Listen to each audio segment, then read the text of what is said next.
तत्परम्पर्याय विद्महे ज्ञानलिङ्गेश्वराय धीमहि तन्नो गुरुः प्रचोदयात्। ओम योग महर्षि डॉक्टर स्वामी गीतानंद गिरि गुरु महाराज की जय। Thank you for joining me this morning, and Guruve Sharanam, starting with Soundarajan's attendance of Guruve Sharanam. You have become very close to us, Soundarajan sir. In the Corona has brought new people into my life, and you are one of those people who means a lot. We haven't met in person, but your words of appreciation go straight to the heart. And we have Val, we have Vijaya, we have Divya, and even before all of you logged in, yes Kim, good morning. And before all of you logged in, all the crows are here. So whether you are here or not, I can always teach the crows. And teaching the crows is not a bad idea, because in Indian culture, the crows represent the spirits of the ancestors. That is why we feed the crows. So even if none of you log in and I have all the crows around me, well, I'm talking to the ancestors. Maybe that's what it's all about. And sometimes they feel I'm not doing a good job, so they go ka ka ka ka ka ka and drown me out. They got scared. They said he's become one of us. Wow. Anyway, coming back to serious stuff. Yesterday we started our 3-day webinar, international webinar at CITER, 350 participants, and a marvelous start yesterday with beautiful sessions that were well appreciated. And today we continue on the second day, and today you have a session by me on yoga in times of COVID-19. And it's pre-recorded because we wanted to make sure we don't have any issues with the net. But I must say it's quite a nice session. So I'm looking forward to it, watching myself teach without having to teach. So that's a nice feeling when you can just watch yourself as a Sakshi Bhava. We were talking about that Sakshi Bhava, the witnessing attitude, an attitude of just being a witness. Being a witness is not passive, actually. Being a witness is not really passive, because witnessing implies consciousness. And that is why a dead body doesn't witness. In order to witness, you have to be alive. What is that life? That life is consciousness. So the consciousness, the prana, that is the difference between a living body and a dead body. Prana and aprana. Aprana means the opposite, the absence of prana. A usually refers to an absence, a negation. Though in Ajna we said it is transcendence. A as transcendence, which is more usually associated with the prefix nir, N-I-R. For example, guna, you don't say aguna normally, you would say nirguna. Dosha, nirdosha, not adosha. So there are places where you would use the term nir, N-I-R, rather than a. But a is usually a negation. Now when it is a negation, it is usually a short a. It's not a. And that is why the word asana is not the negation of sana. Because what happens is people, when you say one thing, they take it out of context and they say, oh, so Ananda is the absence of Nanda. Is not a negation. That is why himsa, ahimsa. It's not ahimsa.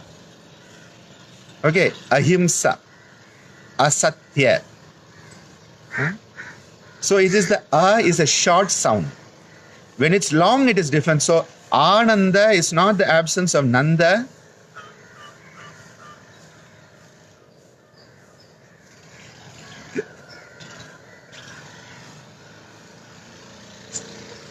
it's weird what I say at times. I'm like, who's saying it?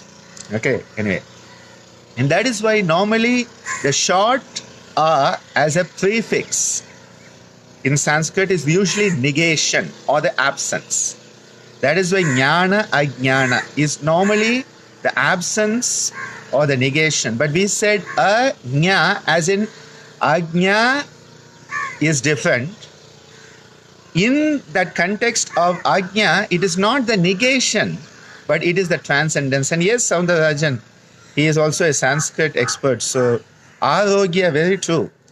It's good to have those examples because everything in the universe has a rule and every rule has an exception to it. And there's an exception to that rule that there's an exception to everything.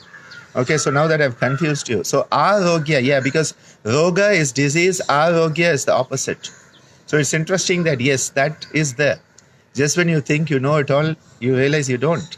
So I learned something today. Now I have to be careful when I make this statement. We learn. Every moment you are learning. Every moment you are learning, you are growing.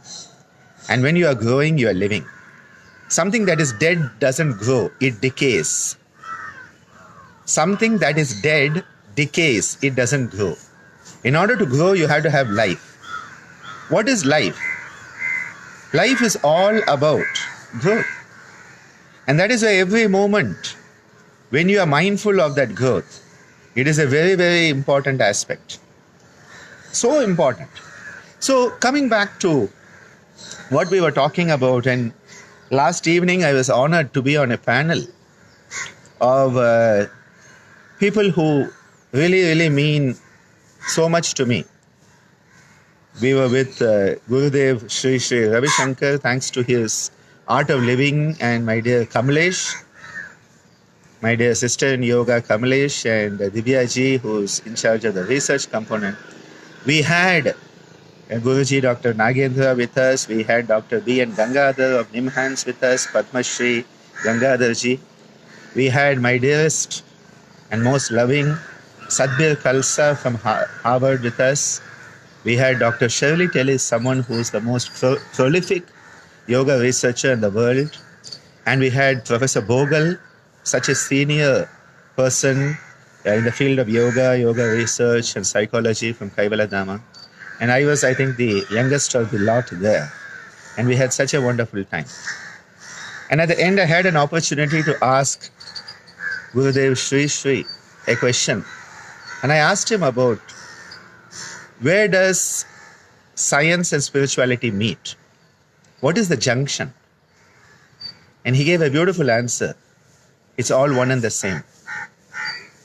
And I think that is very beautiful. That is what it's all about. Because it reinforces my conviction, my shraddha, that science and spirituality have to be taken together. That is what Einstein also said. He used the word religion, but what he meant was spirituality. In those days, the word religion implied spirituality. Nowadays, it implies big business and power struggle and stuff like that. But spirituality and science and spirituality are like two of our eyes. Now, if I only had one eye open, I would only see one side of the perspective. I only have one-dimensional view now. When I do this, I have one-dimensional view. Okay? Actually, it's two-dimensional because length and breadth are there. So this is a two-dimensional. When I look with both, suddenly the three-dimensional view has opened up. So a three-dimensional view of the universe opens up when we can bring together science and spirituality, which is why my conviction is it is science and spirituality, not science or spirituality. There is no division. And that is why that question came to my mind when I asked Sri Sri Ravi Shankar ji. And it is nice because when you get reinforced in these thoughts, it helps you also. I do have issues with yoga and meditation because for me meditation is part of yoga, but that's a different. I understand people have their own perspectives. Coming back, we were talking of two dimensions becoming three. Now imagine when this ajna opens up, that Chidakasha opens up. Suddenly, what do you have? You have the universal dimension. You have moved from one dimension to two to three to a universal dimension. That is why this third eye of Lord Shiva, Triyambakaya Tripurantakaya Trikagnikalaya Kalagnirudraya Nilakantaya Mrityunjayaya Sarveshwaraya Sadashivaya Sriman Mahadevaya Namaha Triyambakaya. Same thing in the Mahamrityunjaya mantra when we say Trayambakam Yajamahe Sugundhim Pushtivardhanam. Trayambakam Amba. Amba, Ambika. This comes from the one who has the beautiful eyes. Tra is three. Trayambaka. The third eye. And how does Shiva's third eye look like? These two are going in this direction. This one goes this direction.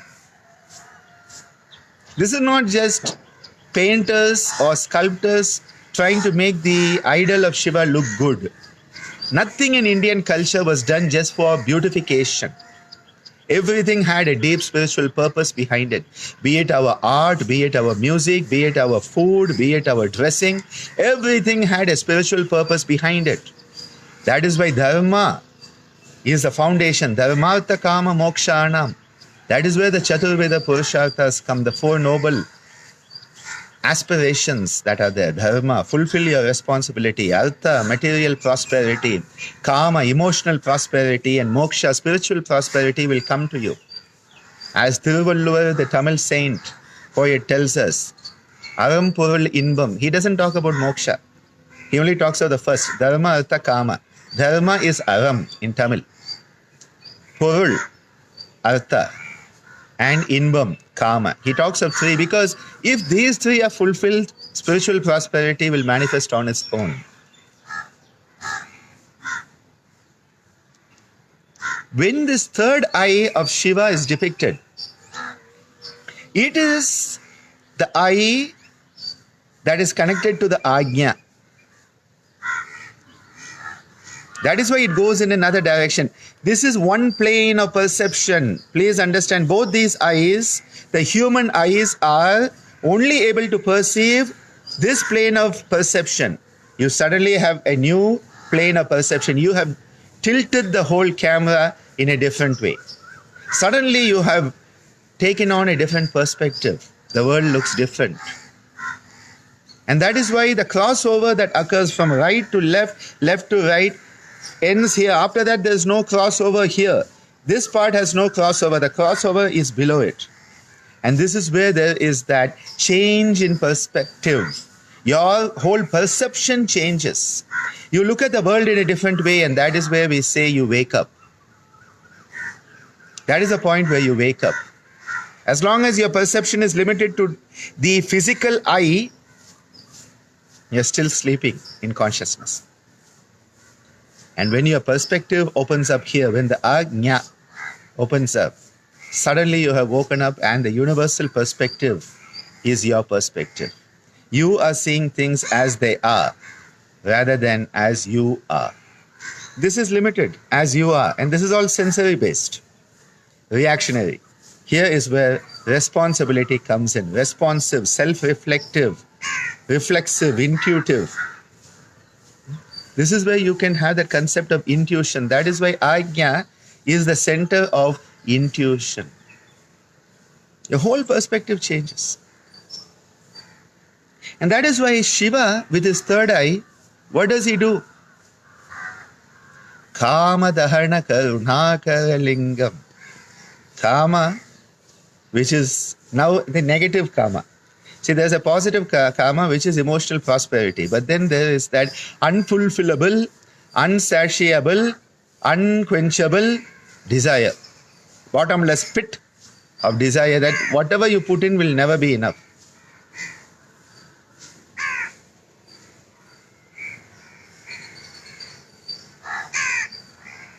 Kama Dahana.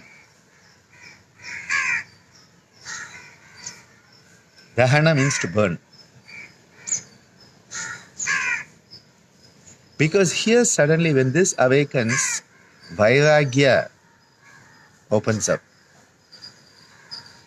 There's a very beautiful concept of Vairagya as given in Vairagya Shatakam by Bharatrihari.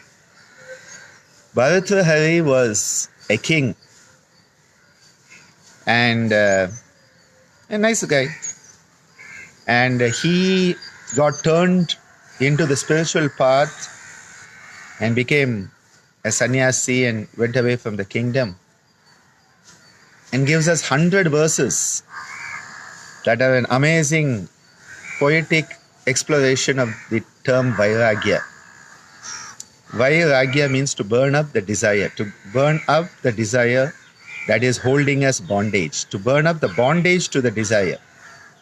Again, it's like Pratyahara is not the sensory withdrawal, but the withdrawal from the senses. Here, you are burning up your connection to the desire. The desire can be there. Let somebody else enjoy it.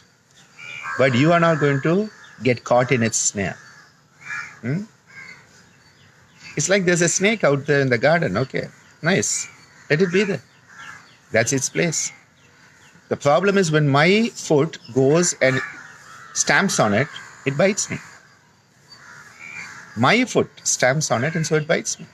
And then I say the snake bit me. It is my getting involved with it. The snake being there is not going to bite me. I am here, the snake is there, there's no snake bite. The desire can be there, the object can be there. We are not in charge of the object, we are only in charge of our connection to the object.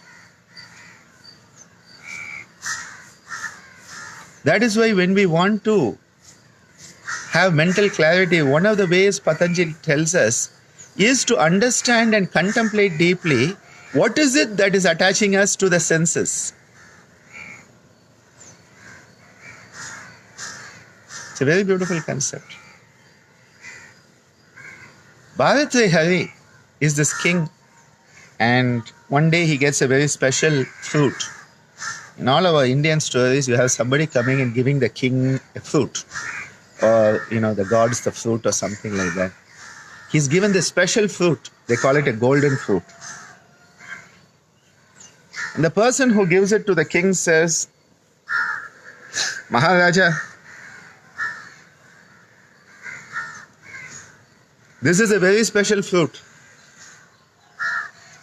And I feel that you, who is in charge of the kingdom, governing us with such beautiful generosity and taking care of us, our protector, that you should have this fruit. The king takes it back to his palace and he thinks, I'll give it to the queen. She is dear to me, so I'll give it to her. So he gives it to the queen. Unknown to him, the queen is having an affair with the charioteer, the Rathacharya. So what does she do? She gives the fruit to the Rathacharya, her beloved driver.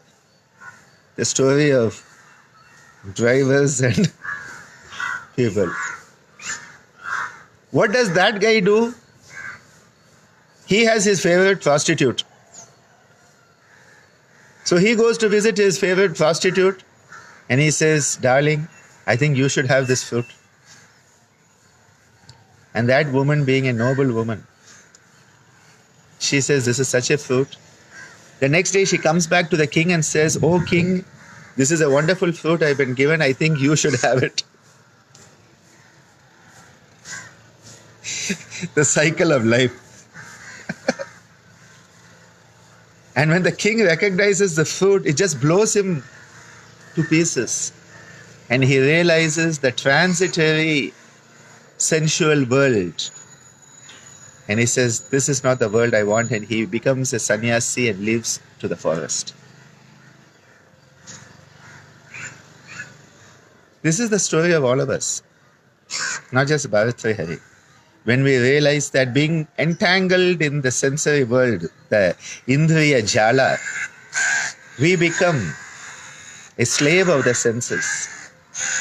And it is only when Vairagya manifests through us that we can actually become a master. We can become Indriya Jaya. Mastery over the senses comes up here. Cannot be below it. It has to be here. And that is why Shiva, that third eye is the eye that burns the desire, Kama Dahana, and compassionate one, Karunakara Linga.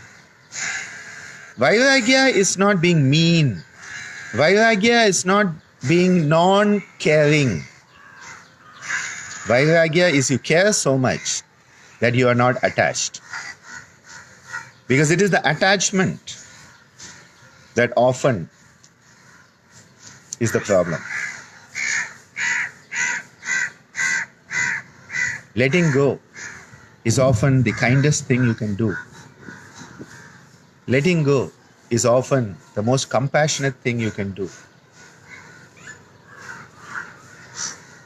Yes, Patinathar is another example of this. So many of these people. Their story is the story of what we go as we awaken. So when we are talking of the Ajna, we are talking of a new perspective that can have Vairagya in it.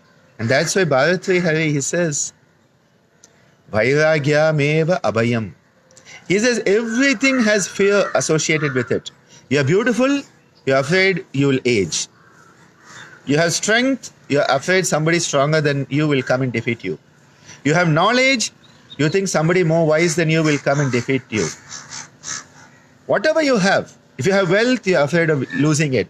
If you have a good name, you are afraid of losing it. Fear is part of everything. And from fear comes stress. And he says, the only thing which is without fear, abhayam. The prefix abhaya. Abhaya mudra. Abhayam, he says, vairagya meva abhayam. The only thing that doesn't have fear, is beyond fear, is vairagya. That is the perspective we want to develop. So these practices are not practices just to enhance your memory power, learning efficiency.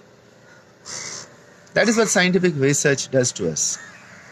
If I do Ajna Bindu Dharana, if I do Bindu Sadhana, will I get more marks in my exam? This is the biggest problem with yoga for. Yoga for this, yoga for that, yoga for this. You have already attached it. The moment attachment comes in, Vairagya has gone out. That is why it is better to say, whatever it be, through yoga. Because then you understand that yoga is something that is your process, and in that process, different things will manifest. Rather than, I am doing yoga for something. It's like when you say yoga for health. You have already made it attached, you have already bound it. But if you say health through yoga, you are doing yoga irrespective of what is, and health will automatically manifest. Yoga for peace. Most probably you will go into pieces. Peace through yoga is a better option, because what it means is then your focus is not on what am I going to get, what am I going to get. It's not target oriented. Target oriented is raga. It cannot be target oriented. And it becomes even worse. My old DVDs, my books have this. Yoga for diabetes. I'm like, seriously, it sounds like do yoga, get diabetes free. Yoga for hypertension. Do yoga, get hypertension. Yoga for stress. Yeah. That is why when I wrote my book, I said a yogic approach to stress.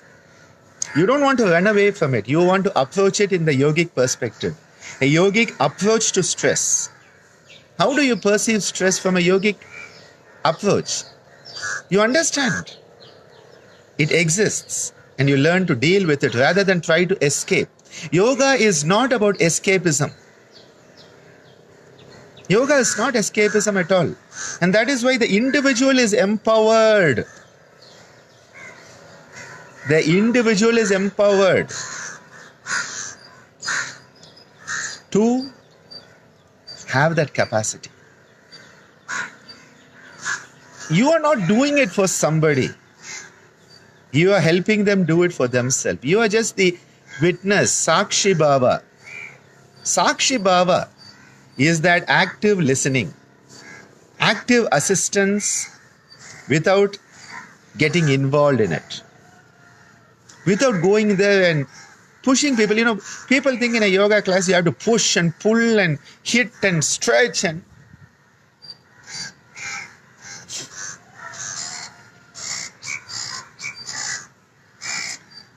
enable the person to grow. I think one of the most difficult things is to have that vairagya. One of the biggest challenges, and many years ago I wrote an article on vairagya. It was published in Yoga Mimamsa. It's on the net. Vairagya, it's a sadhana of yoga or something like that. And I've quoted Bharatri Hari and Swami Shivananda and Swamiji in other perspectives. And at that time I thought I had a lot of vairagya. That's at least 10 years old. At that time I thought I had a lot of vairagya. And I wrote that article.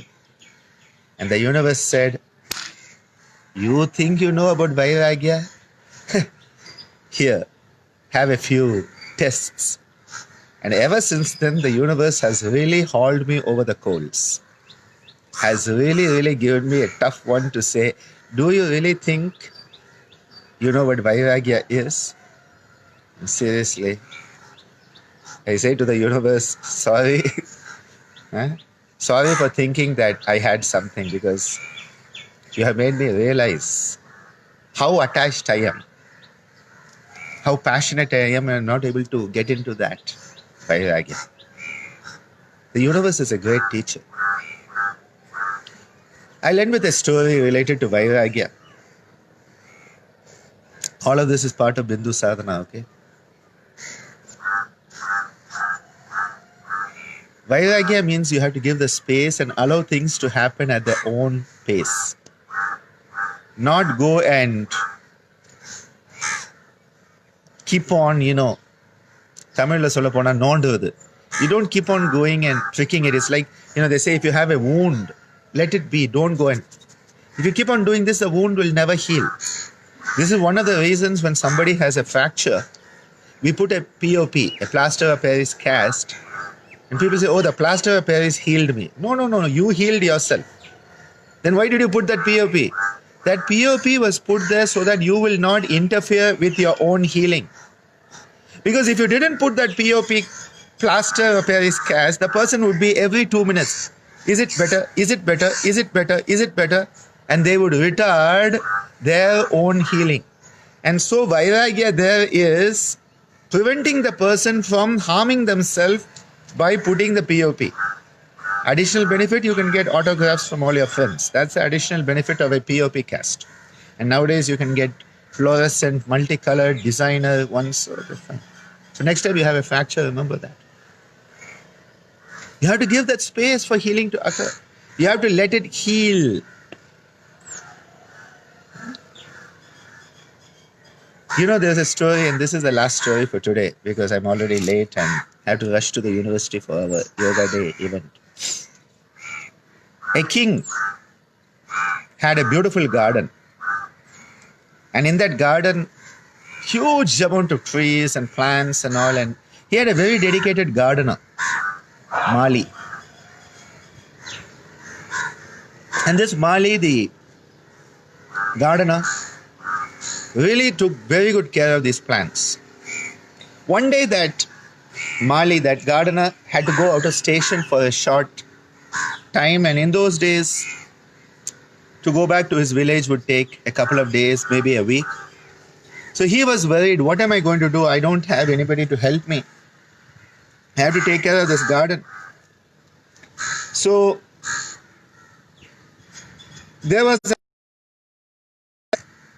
in the garden, and the monkey looked at the gardener and said, what's the problem? You look very thoughtful, pensive today. And the gardener says, well, I need to go for 1 week back home and I don't know what to do with the garden because there's nobody to take care. The monkey king says, we are here. We are your friends. You have fed us so many fruits from the trees, the fruits you have allowed us to eat, and we are so grateful to you. We want to help you, and you have no choice. We are going to help you take care of the garden while you are not there.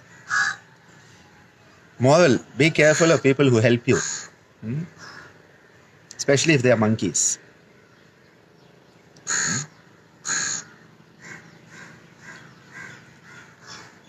The gardener says, okay, he says, most important thing is you need to water the plants every day. The Monkey King said, no problem. We have been watching you all these days. You take the water, you water it. We know, no issue. Monkey see, monkey do. We will do it. So the gardener says, okay, and he goes. The next day, all the monkeys are called together. The Monkey King says, see, the gardener has been so nice to us. We must repay him with our efforts. So each of you take a bucket of water and go and water each plant. And so all the monkeys start watering the plants very, very nicely. In Tamil, we say, Adharama, Kutikarana Podarama. You can teach the monkey to do tricks like that. All the monkeys are doing an amazing job. They've seen what the gardener does, pour water and how to pour, so they are doing it very well.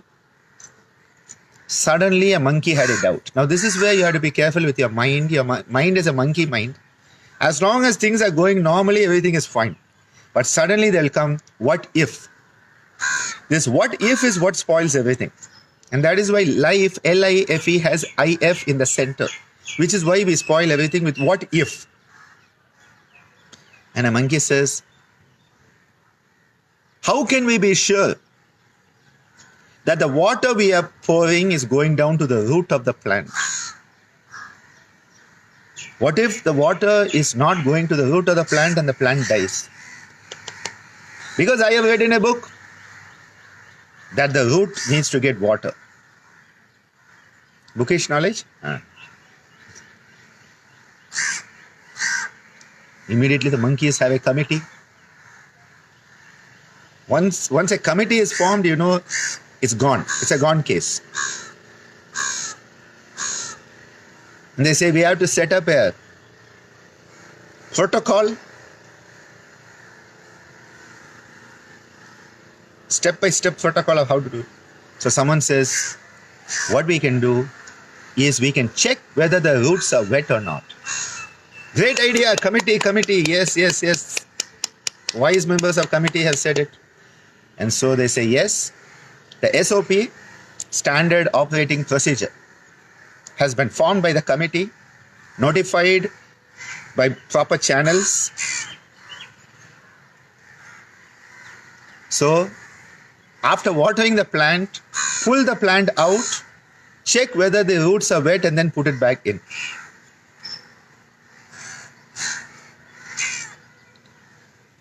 By the time the gardener comes back a week later, every plant is out of the ground and dead. The monkeys have tried their best to help him. Be careful of people who are trying their best to help you, especially when they don't know how to help you. Guruji, I want to help you. Best help is do nothing, be where you are. The best help many people do for me is by not doing anything. Not doing anything is the best help. Ubadhva. Udavi seyradla ubadhva maaradu, they'll say. Instead of helping, they hinder. This is the same thing that happens with attachment, because the monkey mind gets attached and it wants to check whether the root has got water or not, and it spoils the whole thing. That is why the Ajna is where you withdraw and you don't let the monkey mind do anything. You step away. Let the monkey mind be where it is. Let the monkey be where it is. You be where you are. Have a nice day.